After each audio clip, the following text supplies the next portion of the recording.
नाम आपका नाम? अबू बकर। अबू बकर। क्या करते हैं? मैं स्टूडेंट हूँ। स्टूडेंट हैं। जिस टॉपिक पे वीडियो रिकॉर्ड कर रहा हूँ वो ये है कि अभी G20 की मीटिंग चल रही है इंडोनेशिया में, जहाँ पर जो इंडिया के प्राइम मिनिस्टर हैं उन्होंने अपना हिस्सा लिया, वो गए हैं। तो उन्हें बहुत ज़्यादा वार्म वेलकम किया गया है, बहुत ज़्यादा मतलब गले मिल के प्रॉपर उन्हें वेलकम किया गया है प्रेसिडेंट्स की तरफ से। क्या वजह है? क्या आपको लगता है कि जब हमारे प्राइम मिनिस्टर जाते हैं तो उन्हें भी ऐसे ही वार्म वेलकम किया जाता है? जी बिल्कुल किया जाता रहा है, पास्ट में अगर हम देखें तो हमें भी बिल्कुल वार्म वेलकम किया जाता है। लेकिन चले एक काम कर, 200 रुपए दे और 50 रुपए काट ओवर एक्टिंग के वजह। पिछले कुछ अरसे में हमारी जो रेपुटेशन है इंटरनेशनल रिलेशंस में अगर देखी जाए तो हमारी इतनी कोई अच्छी नहीं रही, जिसकी वजह से हमें लोग उस तरीके से वेलकम नहीं कर रहे हैं। ऑब्वियसली इसका ये मसला मतलब नहीं है। कंफ्यूज नजर आ रहे होते हैं, कभी हम पर्ची से देख के पढ़ हमारे प्राइम मिनिस्टर पढ़ रहे होते हैं, कभी हमारे वो हेडफोन नहीं लग रहा होता तो मजाक बन रहा होता है। लेकिन वो तो जनरल चीज़ें हैं ना। देखें हमारी नेशनल लैंग्वेज भी नहीं है इंग्लिश, तो हम इसको ऐसे ब्लेम नहीं कर सकते कि हमारा जो है वो प्राइम मिनिस्टर को इंग्लिश नहीं आती। लेकिन ऑब्वियसली हमारी जो ऑफिस की लैंग्वेज है, हमारी जो पेपर वर्क में आती है हमारी लैंग्वेज, वो इंग्लिश है। लेकिन हमारे प्राइम मिनिस्टर को वो एक रिस्पॉन्सिबल पर्सन है। इंग्लिश की बात नहीं मैं कर रहा, इंग्लिश नहीं भी आती तो भी इशू नहीं है, कोई मसला नहीं है, इंग्लिश आना कोई ज़रूरी नहीं है। लेकिन एक गेस्चर होता है, एक आपकी जो प्रेजेंटेशन होती है वो भी बहुत मैटर करती है। बिल्कुल ऑब्वियसली जब बॉडी लैंग्वेज बहुत मैटर करती है। जब आप इतनी बड़ी नेशन को रिप्रेजेंट कर रहे हैं और इतने बड़े प्लेटफॉर्म पे रिप्रेजेंट कर रहे हैं तो आपकी आईसाइट, आपके जो विजन है, आपका जो कॉन्फिडेंस होता है, आपकी जो बॉडी लैंग्वेज है वो रिप्रेजेंट करनी चाहिए कि आप एक नेशन को रिप्रेजेंट कर रहे हैं। और पाकिस्तानी नेशन कोई ऐसी नहीं है कि यहाँ से कोई अच्छे लीडर्स नहीं निकले या अच्छे लोग नहीं हैं। टेंशन नहीं लेने का, अपुन है ना।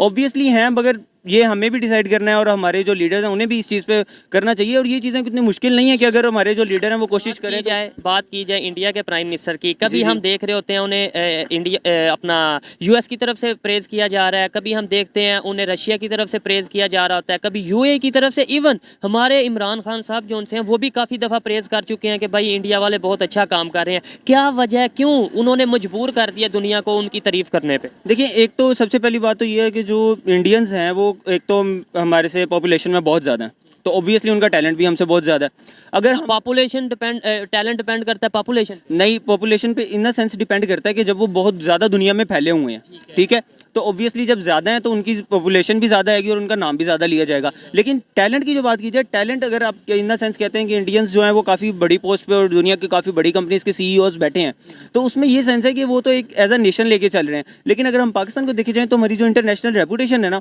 वो डिपेंड करती है। जैसे कि 9/11 का वाक़या हुआ, 9/11 का वाक़या हुआ, उसमें क्या हर तरफ से पिन पॉइंट किया गया। अब कितने लाखों लोग थे जो कि अमेरिका से कनाडा शिफ्ट हुए, कुछ को वापस भेज दिया गया। आज तक अभी तक बैन, मतलब ये है कि उस तरीके से हमें नहीं जा। अभी तक अमेरिका इस चीज़ को पिन पॉइंट कर रहा है कि 9/11 पाकिस्तान की तरफ से किया गया, but they don't have any proof and they can't say that के whole nation is responsible for that. So इस वजह से ये जो चीज़ें होती हैं ये एग्जिस्ट करती हैं। लेकिन अब 4-5 बंदों की वजह से पूरी नेशन को ब्लेम नहीं कर सकते हैं। और बिल्कुल ऐसे जो हमारे खासतौर पर रिप्रेजेंटेटिव्स हैं उन्हें भी ये देखना चाहिए कि ये चीज़ें कोई मुश्किल नहीं है। आपको अगर स्पीकिंग स्किल्स नहीं आती तो आप सीख सकते हैं।